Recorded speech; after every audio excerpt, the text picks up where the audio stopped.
The Indian Wells tournament is still about a month away. That tournament's going to run March 6th through March 18th. But right now, there's some buzz going around it as the entry list for that tournament has been announced. So we'll take a look at the men's side of things, kind of do a brief little preview and whatnot. We'll get into things on this tournament more as it gets closer. But right now, looking at the entry list for this tournament, a lot of big names coming at you, so that's pretty exciting. Novak Djokovic, he's somebody that announced he will be in this tournament.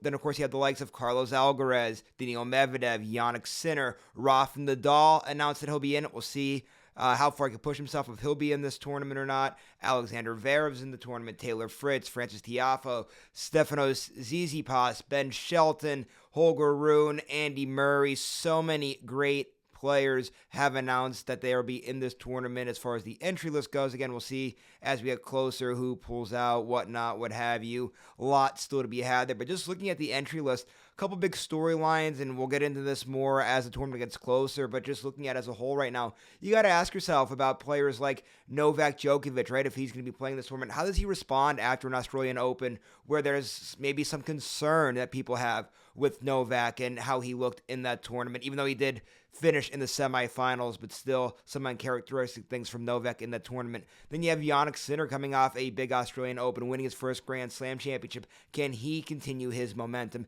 That's something to look out for in this tournament. Speaking of momentum, how about Alexander Zverev?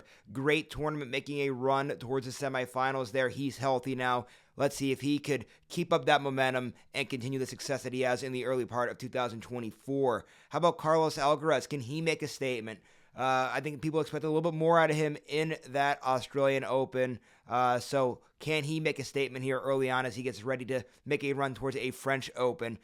Taylor Fritz, big serve, won this tournament before. Kind of maybe a sleeper in this tournament, right? Maybe. We'll see. Definitely has what it takes to win it because he's done it before. And then how about somebody like Holger Rune? A lot of moving parts there with coaching changes. So a lot of big storylines here, not even mentioning how about Rafael Nadal? Where's he at with his injury and his comeback and what have you? So a lot of big storylines out there for this tournament. Can't wait to see how it all plays itself out.